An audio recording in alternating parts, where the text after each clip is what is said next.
Good morning, everybody. Today I'm here to read you chapter 28 and 29. Chapter 28, Only Charlie Left. "Which room shall it be next?" said Mr. Wonka, as he turned away and darted into the lift. "Come on, hurry up, we must get going. And how many children are there left now?" Charlie looked at Grandpa Joe, and Grandpa Joe looked back at little Charlie. "But Mr. Wonka," Grandpa Joe called after him, There's only Charlie left now." Mr. Wonka swung round and stared at Charlie. There was a silence. Charlie stood there holding tightly onto Grandpa Joe's hand. "You mean you're the only one left?" Mr. Wonka said, pretending to be surprised. "Why, yes," whispered Charlie, "yes." Mr. Wonka suddenly exploded with excitement. "But my dear boy," he cried out, "that means you've won." He rushed out of the lift and started shaking Charlie's hand so ferociously it nearly came off. "Oh, I do congratulate you," he cried. "I really do. I'm absolutely delighted. It couldn't be better. How wonderful this is. I had a hunch, right from the beginning, that it was going to be you. Well done, Charlie, well done. This is terrific. Now the fun is really going to start. But we mustn't dilly. We mustn't dally. There's even less time to lose now than there was before. We have an enormous number of things to do before the day is out. Just think of the arrangements that have to be made and the people we have to fetch. But luckily for us, we have the great glass lift to speed things up. Jump in, my dear Charlie, jump in. You too, Grandpa Joe, sir." No, after you, that's the way. Now then, this time I shall choose the button we are going to press." Mr. Wonka's bright, twinkling blue eyes rested for a moment on Charlie's face. Something crazy is going to happen now, Charlie thought. But he wasn't frightened. He wasn't even nervous. He was just terrifically excited. And so was Grandpa Joe. The old man's face was shining with excitement as he watched every move that Mr. Wonka made. Mr. Wonka was reaching for the button high up on the glass ceiling of the lift. Charlie and Grandpa Joe both craned their necks to read what it said on the little label beside the button. It said, "Up and Out." Up and out, Charlie thought. What sort of room is that? Mr. Wonka pressed the button. The glass doors closed. "Hold on," cried Mr. Wonka. Then wham! The lift shot straight up like a rocket. "Yippee!" shouted Grandpa Joe. Charlie was clinging to Grandpa Joe's legs, and Mr. Wonka was holding on to a strap from the ceiling. They went up, up, up.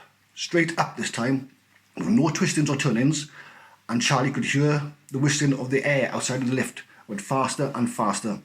"Yippee!" shouted Grandpa Joe again. "Yippee! Here we go!" "Faster!" cried Mr. Wonka, banging on the wall of the lift with his hand. "Faster, faster! If we don't do it any faster than this, we shall never get through." "Through? Through what?" shouted Grandpa Joe. "What have we got to go get through?" "Aha!" cried Mr. Wonka. "You wait and see. I've been longing to press this button for years, but I've never done it until now. I was tempted many times. Oh yes, I was tempted. But I couldn't bear the thought of making a great big hole in the roof of the factory. Here we go, boys. Up and out." "But you don't mean," shouted Grandpa Joe, "you don't really mean that this lift—" "Oh yes, I do," answered Mr. Wonka. "You wait and see. Up and out." But it's made of glass," shouted Grandpa Joe. "It'll break into a million pieces." "I suppose it might," said Mr. Wonka, cheerfully as ever. "But it's pretty thick glass, all the same." The lift rushed on, going up, up and up, faster and faster. Then suddenly, crash! And the most tremendous noise of splintering wood and broken tiles came from directly above their heads. And Grandpa Joe shouted, "Help! It's the end! We're done for!" And Mr. Wonka said, "No, we're not. We're through, we're out." Sure enough, the lift had shot right up through the roof of the factory and was now rising into the sky like a rocket. And the sunshine was pouring in through the glass roof. In 5 seconds, they were 1,000 feet up in the sky. "The lift's gone mad," shouted Grandpa Joe. "Have no fear, my dear sir," said Mr. Wonka calmly, and he pressed another button. The lift stopped. It stopped and hung in mid-air, hovering like a helicopter, hovering over the factory and over the very town itself, which lay spread out below them like a picture postcard.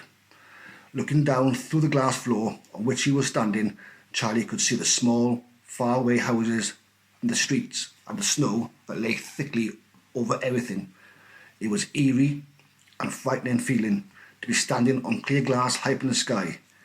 It made you feel that you weren't standing on anything at all. "Are we all right?" cried Grandpa Joe. "How does this thing stay up?" "Sugar power," said Mr Wonka. 1,000,000 sugar power. "Oh, look," he cried, pointing down.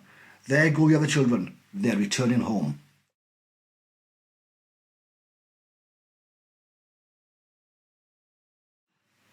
Chapter 29. The other children go home. "We must go down and take a look at our little friends before we do anything else," said Mr Wonka. He pressed a different button and the lift dropped lower, and soon he was hovering just above the entrance gate of the factory. Looking down now, Charlie could see the children and their parents standing in a little group just inside the gates. "I can only see 3, he said. "Who's missing?" "I expect it's Mike TV, Mr Wonka said, "but he'll be coming along soon." "Do you see the trucks?" Mr Wonka pointed to a line of gigantic covered vans parked in a line nearby. "Yes," Charlie said. "What are they for?" "Don't you remember what it said on the golden ticket? Every child goes home with a lifetime supply of sweets. There's 1 truckload for each of them, loaded to the brim." "Ah," Mr Wonka went on. "There goes our friend, Augustus Gloop. Do you see him? He's getting to the first truck with his mother and father." "You mean he's really all right?" asked Charlie, astonished. "Even after going up that awful pipe?" "Yes, he's very much all right," said Mr Wonka. "He's changed," said Grandpa Joe, peering down the glass wall of the elevator. "He used to be fat. Now he's thin as a straw." "Of course he's changed," said Mr Wonka, laughing. "He got squeezed into a pipe, don't you remember? And look, there goes Miss Violet Beauregard, the great gum chewer. It seems as though they managed to deduce her after all. I'm so glad. And how healthy she looks. Much better than before." "But she's purple in the face," cried Grandpa Joe. "So she is," said Miss Wonka. "Ah, well, there's nothing to do about that." "Good gracious," cried Charlie. "Look at poor Veruca Salt and Mrs Salt. They're simply covered with rubbish." "And here comes Mike TV, said Grandpa. "Good heavens, what have they done to him? He's about 10 feet tall and thin as a wire." "They've overstretched him on the gum stretching machine," said Mr Wonka. "How very careless." "But how dreadful for him," cried Charlie. "Nonsense," said Miss Wonka. "He's very lucky. Every basketball team in the country will be trying to get him.